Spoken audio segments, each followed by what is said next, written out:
One of the most powerful leadership philosophies in the world comes from a Disney movie. Yes, a Disney movie. And not just any Disney movie, Frozen 2. Frozen 2 is a great movie. And our guest today is Tim Lupinacci. He credits a song from Frozen with helping him lead 1,400 people through a global pandemic. Tim's built his entire leadership philosophy around the idea that everybody leads, regardless of your title, corner office, or even perceived power. I'm Tim Lupinacci. I'm the CEO and chair of one of the largest law firms in the United States, Baker Donelson. I've really developed a passion around leadership and this philosophy that everybody leads in the context of everyone has influence and everyone has impact and can have influence and impact on others.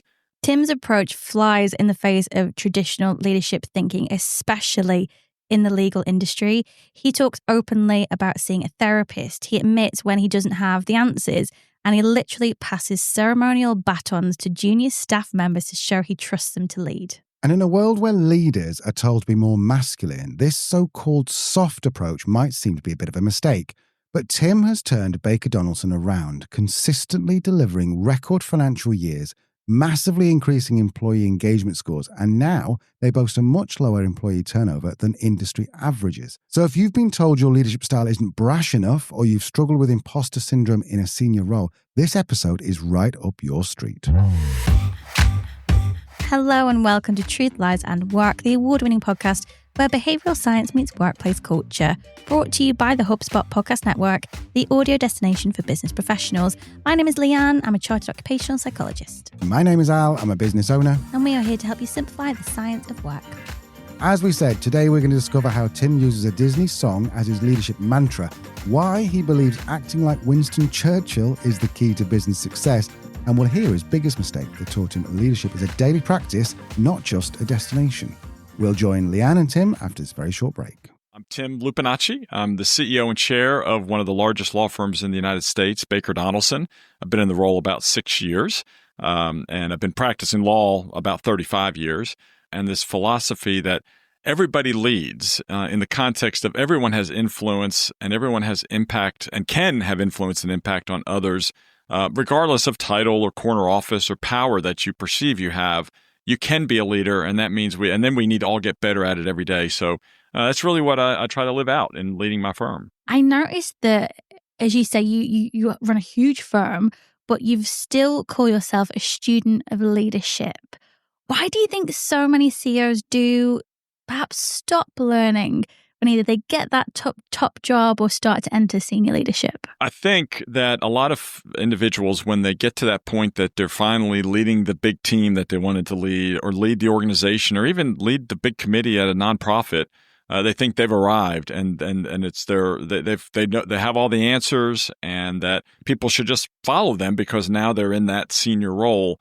And I've just learned I'm not the smartest guy around. I work with 1,400 really talented individuals, and I want to try to learn something from them every day. And I want to learn from other great leaders. Like I said, listen to podcasts, reading books, and particularly, I'm in the legal profession, the legal industry, and I read some things about the legal industry and legal industry leaders. But I find most value in trying to get diverse views, different types of industries, and then how can I take one or two ideas that I learned and apply it in what we're trying to accomplish here. So I just think being curious is just part of my nature because I don't think I know a whole lot, and I'm just trying to get better. And I think a lot of leaders do feel that pressure that they're meant to have all the answers. I mean, can you tell us about maybe a moment where you've realized, I don't know what I'm doing here, but this is how I'm going to approach it? I think, Leanne, that's a great question because I kind of view that in that vein, and I know people have different views about this, of sort of that imposter syndrome that people are going to find out that I don't know what I'm talking about, and I've struggled with that too. And I think it's just because you're, particularly when you're not in the leadership role, you're always striving for something. You're continuing to have that ambition, you find yourself in a leadership spot, and then you look around and think people are looking to me, and that was it really became pointed to me when the global pandemic happened, because I'd been in my role about 6 months, and there wasn't a playbook, right, on what to do next. Now, ultimately, the legal profession, a lot of professional services firms did fine during the pandemic, but I really had to ask myself, why they're going to realize I don't know what I'm doing, because really a lot of people don't know what they're doing with the pandemic, but I wasn't prepared for this.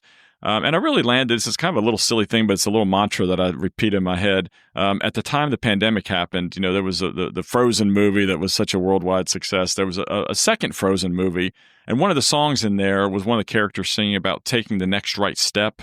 I think in the story arc, she was struggling and didn't know what to do, but she said, I'm just going to take the next right step and do the next right thing.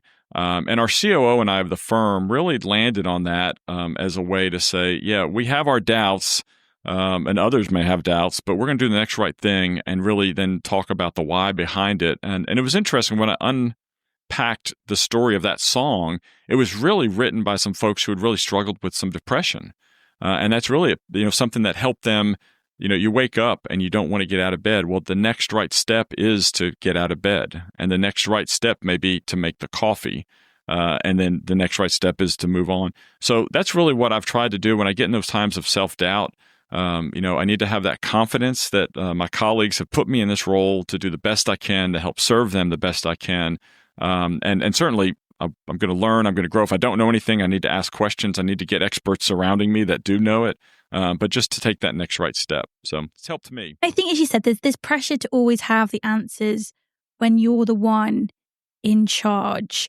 Having that humility, having that honesty that I don't know what to do, I'm going to engage the experts that will help me and I'll take that next right step. Have you found in your experience that humility helps people trust you more or less? In order to help lead effectively, I think some people have said, it's like herding cats or whatever. And I don't know if that's true, but I really have to build those authentic relationships. I need to spend that time, as I call it, like breaking bread and sharing things, or Churchill called dinner table diplomacy, getting around the table, sharing things, learning about each other, what drives them, what are their ambitions, because they're very high-functioning professionals around. And so if I build those relationships and they trust me and I'm authentic about, challenges I'm going through or questions, I want their feedback, that may make a decision that they don't agree with, but that at least they understand where I'm coming from and they understand the why behind it. And I found that helps. Now, it doesn't always mean that people don't leave for whatever reason, but I just have found that so invaluable. But it's not only even at that high stakeholder level, like the shareholders, the owners of the firm, but even walking the halls and talking to our business services and staff professionals, and just listening to them and understanding them. And then they get to know me and know my heart and know what we're trying to accomplish. And we're really trying to help them thrive in their career ambitions. I think that's just, it helps organizations perform even better. So Tim's talking about Churchill's dinner table diplomacy idea. And this is really, really good because it's so actionable. You're literally just having meals with people, but with intention. And what Tim's describing really is the difference between transactional and relational leadership. So he's genuinely investing in understanding what drives his team. And he does this at every level, not just with like the fancy shareholders, but when he's walking the halls or talking to reception staff. Now that's how you build a culture where everyone feels like they can lead. And notice as well Tim's vulnerability. He shared that he sees a therapist that creates psychological safety for others to show up authentically too. So if you're thinking my leadership style might be a little bit too soft, Tim is about to show us the business case. How has that influenced the organizations you've worked in having that approach to leadership, which is quite unique in the industry that you're in? Well, like I said, it's interesting. We've been able to have several years of record years financially, but more importantly on like engagement surveys with our colleagues and building market presence. But that all comes back to my view, to our people and really pouring into them, speaking into them, as I said, that they are a leader in their area of expertise. If they're a receptionist, if they're a legal support coordinator, or paralegal, or the lawyer has the biggest book of business in our firm, if they're a leader and if they step up and get better as a leader, then we're all going to move forward together. It's a challenging, complex world. You know it, you see it. And certainly across all geographies and all industries, mental health and wellness is something that people are struggling with more today than they did, say, 5 or 6 years ago. And it's hit the legal industry even more. So in addition to giving the skill building and the tools to help in the day-to-day professional advancement and professional development, we are really focused on, we call it Baker Well, because everything is Baker, since our firm's Baker Donelson, Baker Well, we have Baker Fit, things like that. But we've really been intentional about destigmatizing the fact that many of us need, mental health, wellness, counseling, tools, tips. And that goes to your point, Leanne, of showing up as your best self. I mean, I'm very vocal. I talk to a therapist every 6 weeks or so, and that kind of try to help destigmatize it. I need a safe space to be able to process some things, right? And so as we encourage our colleagues with that, with coaching, with access to therapy, and just a safe space to talk, I think it helps them then better perform, and it helps the organization do better. So I'm convinced if you really focus on the people and caring for them, then they're going to show up their best and care about the organization. They're going to have a bigger purpose in what they're doing, and then the organization can thrive. Tim's built this amazing culture, but here's the thing.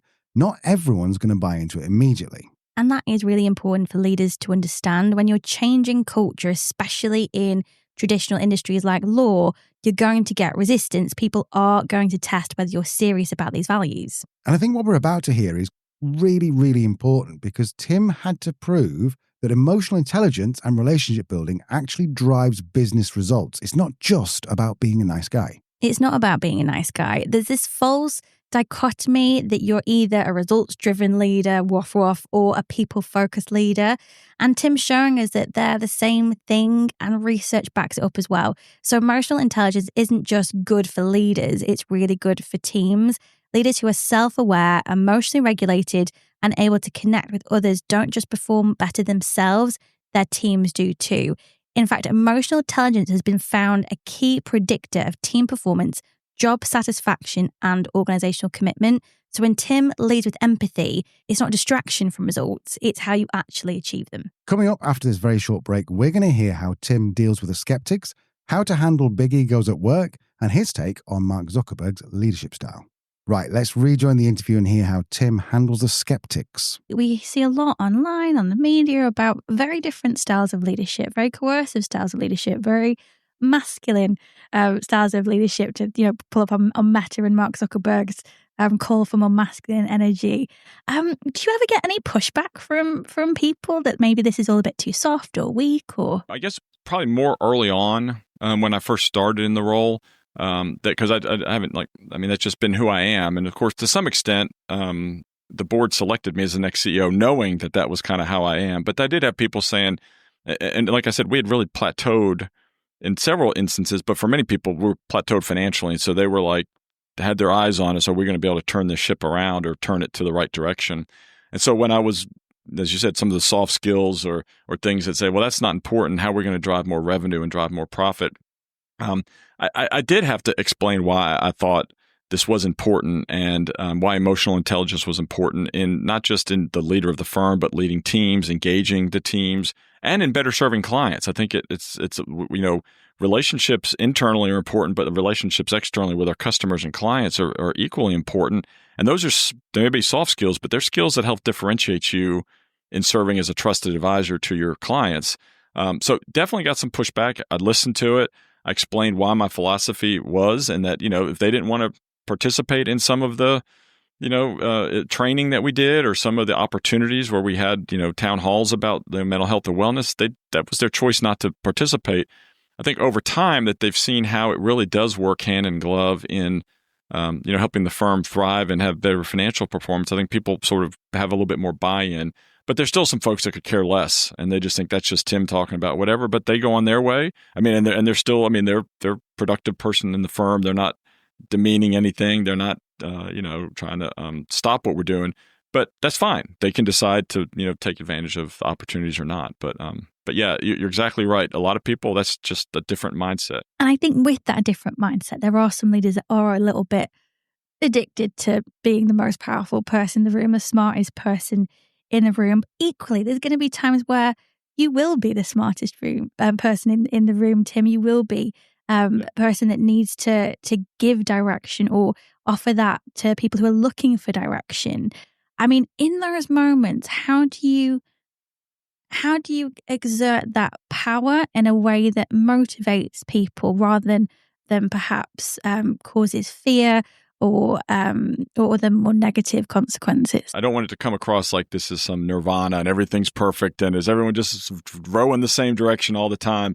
I mean, there are very difficult decisions that we have to make. Certainly in the pandemic we did. And anytime you have people involved, and it may be individuals that will probably thrive in other organizations, and you have to make those hard decisions and go ahead and do that. I mean, you can do it with grace and compassion, and we really try to do that. But I think the biggest part of it for our colleagues is to know the why and to hear that it was really thought through what the decision was. We think we're making this decision in the best interest of the organization as a whole and ensuring our longer term success. And while for some individuals or for some who don't think it's the right decision, try to understand why we're doing it. And again, to understand the thought process. I'm very much involved. I want to have our board engaged on those really tough decisions so that they can help, explain it and unpack that for people. But that gets back again to it can't be this type of command and control and just do a decision. And if there's fallout, let it happen. I've got to listen. And I'm very open. And some decisions we've made, I have even young attorneys or even some professional business services staff reach out and say, I really don't agree with this. Can I talk to you about it? And I listen to them and I try to explain more of what we're doing. And most often they say, well, I understand it. I don't necessarily agree with it. So you definitely, because I've got to lead this organization and it can't be what one of the 1,400 individuals best impact, how that helps them the best. It's got to be for the good of the organization. But just being accessible and talking through it, I think is also important. And there are hard decisions and people disagree with it. And in some instances, they may decide to leave because they don't think this is the right place for them. And I got to, I know early on, I would really fret over everyone who left and think it was an indictment of me. But over time, I realized it's just people thrive in different situations, different circumstances. I love what we're doing here, and it may not be for everybody. So, but it's something that I think leaders have to be really intentional about, talking about the why behind some of those hard decisions. How do you handle a leader who maybe is a little bit more ego-driven than fits within the culture of the organization that you're building? That's another great question, and it is. I think it's hard work. It takes time and intentionality. I love that again, that Churchill model of breaking bread and sharing things around, like the diplomacy around the dinner table. Now, I'm not sitting there saying I'm smoking cigars and drinking brandy like he did in all hours of the night, although that was great, for him. So I really do try to build those relationships, particularly with some of the individuals who may be that have the sharpest elbows, so to speak. And then at times that may lead to they've taken some actions that are kind of against our values, against our culture. And it's me then following up, hopefully having built a relationship to say, hey, this is not acceptable in what we're trying to do. We'd love to get you some coaching, some counseling to really help through this. And in some instances, they take that up and they learn from it, and they get, they figure out some of the reasons why. Maybe they lash out at people and things like that. Some instances they do it or they just refuse to do it, and we just have to, again, with grace, try to counsel them out. And when you're kind of turning around the finances of an organization, and one of your top producers is that type of person, it's hard to make that decision, but it does. You got to stay true to your values. And so we've done that. And then ultimately it's net positive, and others see that, you don't just kowtow to the person with the biggest ego, but it's a balance. It's definitely a balance, and it's got to be handled with tact and with authenticity, I think. Now, sometimes with ego-driven leaders, you just have to encourage them out of the business. And it's kind of reassuring to hear that it's not all cupcakes and rainbows. Yeah, talking of real life, a common fear I think for leaders is this: if I empower others, what if they make mistakes? What if they go off in the wrong direction? And Tim's about to give us this brilliant concept called jump balls, which is essentially how do you give people leadership opportunities that won't sink the ship if they get them wrong? So basically what Tim's saying is it's risk-managed empowerment. So you're creating these safe-to-fail experiments where people can practice leadership skills. And the evidence on that is actually really clear. Experience alone isn't enough. Without structure and feedback, most learning from real-world challenges is patchy and a bit unpredictable. What actually drives leadership development is deliberate practice. So repeated, focused effort in a safe environment with immediate feedback. That's what actually turns experience into expertise. Tim's got this amazing story about literally passing batons to people in front of the whole leadership team. It's such a visual way to show trust and accountability. And physical symbols do actually matter more than we realise for behaviour change. So when you make empowerment tangible in this way, like Tim is, it shifts how people see themselves and their role. You mentioned that you believe that everybody can lead and that there's leadership behaviours required at every level of an organisation. How do you make space for other people to lead without either going off track of the direction or what you're trying to achieve? How do you allow that to happen without derailing the main direction of an organization? I learned from a really great leader who talked about this idea of jump balls, which I guess is like in basketball, they used to do jump balls, but that if you're trying to build those next generations of leaders, to look for those projects, look for opportunities that probably are not going to derail the organization if they drop the ball, but gives them an opportunity to step up and show their leadership. So we've been trying to be intentional about that around Baker Donelson the last few years because we've been very focused on succession planning for all of us, for leaders, for key client attorneys, so that the client knows they've got people, the next generation coming along. And so that's one way we've done it, is to just look for some projects, some areas that they can try to lead, and not something that if it goes off the rails, it's going to really sink the ship. Like that Jim Collins idea of, shoot bullets before cannonballs. Give some jump balls, give some opportunities, and if it's a bullet hole, you're going to be able to fix it. If it's a cannon hole, then you might be some trouble. And then some of it is just as individuals step up and they do show that they're executing well, it's then expanding that responsibility, expanding their territory of where you're giving them visibility and helping them to lead. And then if it does get off track a little bit, you sometimes have to pull that back, do some coaching, do some counseling. I've had that happen before. But I think, again, all this really comes back to intentionality, I think, and really intentionality in trying to I talk a lot about pathways. I want all of our colleagues to see that they have a pathway to achieve their career ambitions. It's going to be different for different people.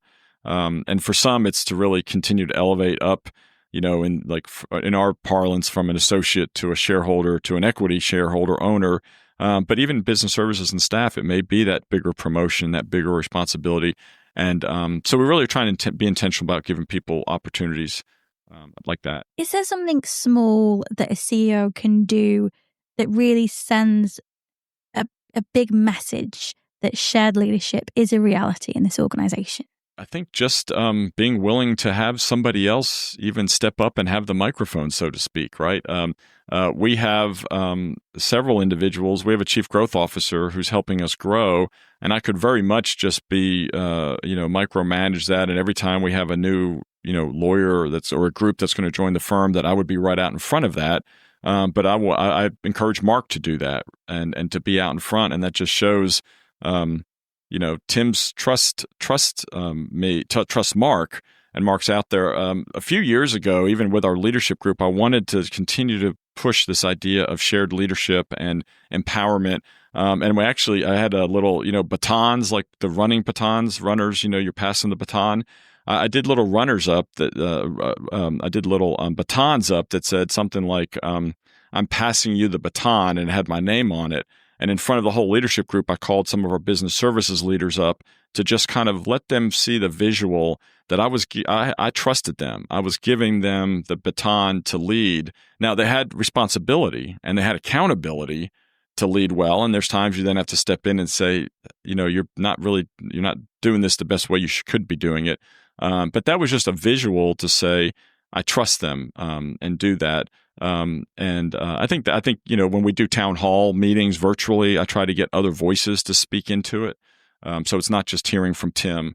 It's how you show up and how you're empowering others to do that. And there's a part of confidence in that, right? Because if you come from the space of I want everyone to think I'm the big leader, I know it all, I'm leading it all, then you don't really feel like you want to have someone else take the mantle to talk. But that's just my style. I think we've got so many smart people around here, and they need to shine and thrive to help us get better.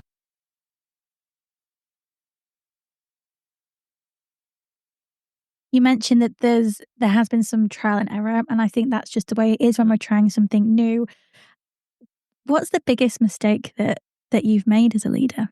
It was interesting. After it was a couple really hard years, as I said, like we had about 6 months before the pandemic where we were trying to turn some things around already. So we were already in the trenches, really having to make some hard decisions. And then the pandemic came and we came through that. And then, that lasted for 18 months.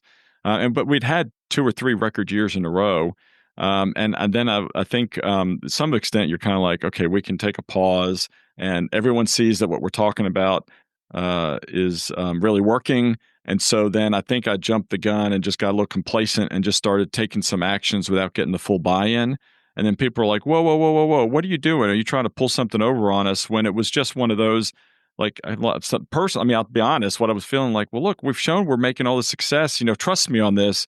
But that was just the wrong attitude to have because it's a constant daily intentional actions and intentional relationships are built day after day, right? Now, yeah, there's some grace about some things because of the success, but I tried to move a little too fast on some things that needed some more buy-in and support, and so that was a good lesson to learn. Just as a reminder that I got to show up every day and figuring out how am I going to make a big impact today, and not just assume I can do it by coasting. So that was a challenging time, but I had to reflect and grow from it and learn how to get better in leading. And what do you think your team learned from seeing you go through that process, from that misstep to how you handled it to then putting things back on track? I think to some extent they felt a little the same way. I think they were exhausted because it'd been a couple really busy years, and that a lot of this is all around change management, and of course everyone's reticent to change. They like things kind of status quo, and I think maybe even in the legal profession it's even worse about like they don't want change. And I think to some extent they were like, first they were like, well, no, we've been successful. We got to accelerate change even faster. But then I think helped us all kind of realize that it's just a continuing evolution, and we had to continue to build buy-in. So I think when they saw that and heard my heart as I was thinking about it, and I really realized that some of our colleagues who were kind of getting a little bit aggravated about some things, that they were right, and then so we just had to kind of learn and live through that. And look, we all struggle with it still to this day, and it's just a matter of being that. It goes back to that open transparency and being able to share in safe spaces with some of the other executives when things get off the rails in their area of focus. So. You're leading though an organization more than 1,000 people. People will still treat you, no matter how humble as a leader you are, as the CEO, the big boss. How do you react to that, and how do you stay grounded when everybody's treating you on, you're on this pedestal? Yeah, it is, and that's an interesting thing. And I know the leaders listening will realize this. One of the things that was an odd thing to me was I would say something early on. I'd say something, and then people would say, "Well, Tim said this," and so then it like became a life of its own. When I was just in chit chat, and I'm like, "No, I'm just Tim. I'm not, I'm not saying this as a mandate. It's just an observation." So I have to be really, cautious about that, and particularly about somebody may have a complaint or a criticism of an issue that's in another one of our executives' lanes, their swim lanes. It's not really mine. And I would say, oh, well, that is kind of maybe like, I don't really understand that either, when I was just trying to process it. And then it became, well, Tim didn't agree with what, Jennifer said. And I had to learn through hard knocks about that. To some extent, with the high-powered professionals I work with, they don't ever let you get up on a pedestal. Is there a person or certain people in the organization that will maybe be the ones that will come to you and go, I'm not sure this landed well, or you made this comment and now people were running it? Are there people that kind of feel that safety to give you that type of feedback? Absolutely. And that is so critical, and it's vital because, like I said, I could get in like an echo chamber, or I definitely have blind spots. And we do. Our executive team, I think, is very open. We're very safe to share with each other when something doesn't land, something doesn't come across as we thought. And then I do have some of those high-powered professionals who I really trust their voice and their feedback. I trust all of our colleagues, but there's some that just know me, and they're just going to say, "Hey, Tim, that message is a little flat. It didn't go into enough details about why the decision was made." And so then I'll put together a follow-up. That happened just last week where we had to make a decision about something and talked about the why, But then people were skeptical about what was I hiding. So like I said, nobody's going to let me, get too behind my horse. And we weren't hiding anything, but I just had to then do a follow-up email about some more details about it. So yeah, that's so vital. And again, it goes back to what we talked about earlier. I have to be intentional about building those authentic relationships, and being open to feedback and criticism to help me then listen to that when they bring it to me and then act on it. So I know there'll be people out there, and maybe you've had some in your life that maybe have mistaken this leadership approach as a weakness, as a soft touch. How do you find that balance of leading with humility, but also with authority? it really is an intersection of both, right? It's humility, but with authority, and it's making the tough decisions. And I think that just comes from people seeing that you are making those tough decisions that they don't necessarily agree with. And then seeing that your authenticity behind it, the why behind it, as I was talking about earlier. And you do have to make those decisions and be very vocal about it and stand in front of it. I mean, one of the things I think about, a kind of a little acronym I think to myself every day around the word courage. And the O is out front. I need to be out front. I need to own this. I need to recognize that there may be, 20% or 15% or whatever that don't agree with the decision, but I'm doing it based on all the information, all the feedback, and then acting, and moving forward. I will say it's been through trial and error. A lot of the feedback I got in my first several years, and I still get, is about being more decisive, and that people trust you. So go ahead and do it, because sometimes I want to get, maybe I go too far on the spectrum of getting too much insight from other people and getting ideas. So I really have to work hard at it. It's a muscle that you really have to work on, because maybe I do come across at times like I'm not making enough of the harder decisions and being vocal about it. So it's just a lifelong journey of working at it and trying. So we've covered the philosophy, we've heard about the practical tools. What really separates good leaders from great ones? It sounds cheesy, but leadership really does start with self-leadership. And what Tim's about to share is really honest about what it takes day to day to show up as your best self for 1,400 people. There's this great quote by Jim Rohn. There are only two pains in the world, the pain of discipline or the pain of regret. Now, which one do you reckon Tim favours? You've mentioned discipline a couple of times, and I think people use that word when talking about leadership. What does discipline in leadership mean to you? It really starts with me, with Tim, and really trying to show up for my colleagues. I'm really honored to be in this role that I have, and with this firm and the people, and even like I said, we're on the road a lot. We've been doing these road trips, and so it really starts. I call it like my daily disciplines of Tim.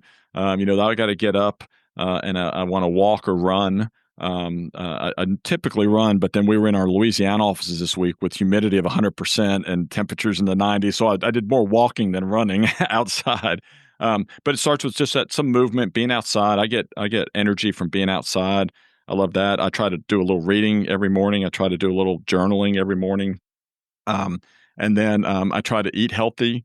And particularly when I'm on the road, it's just little silly things for some people, but for Tim, I got to say, I have no desserts and no bread, and try to just live by that, or else I would just, have challenges. And then it really starts the night before, trying to get to bed early, not staying up and having, that extra second or third glass of wine or whatever. It's really, those are things that help me show up better for our colleagues. And I know some people say, oh, it sounds pretty boring. You're going to bed at 8:30 or whatever. But then it helps me show up, and I'm getting up at 4:30 and I'm ready to go and do that. So and just do that. So that's sort of the personal discipline. And then I just am a real believer of there's all kinds of different ways that you can keep up with to-do lists and things like that. But I've gotten really addicted to this Microsoft to-do, and I may think of something while I'm walking that I got to get done, and just being very disciplined of, trying to work through that list and trying to prioritize it too. That's another challenge I have, of doing what are the most important things I can do and then trying to delegate to others.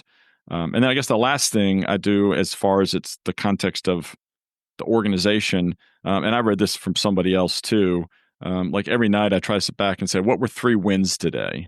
And I had some things maybe go wrong that I want to learn about, but what were 3 wins? And then I think about what are going to be 3 wins tomorrow. And it really helps me to try to prioritize, like for the tomorrow. Like one of them is to show up and be fully engaged in my discussion with you, Leanne. I mean, that's something. And so that then is a priority for me today. And so, I don't know, that's really helped me just stay disciplined and focused. I want to ask you about your book, which is coming out very, very soon. Everybody Leads. Yes.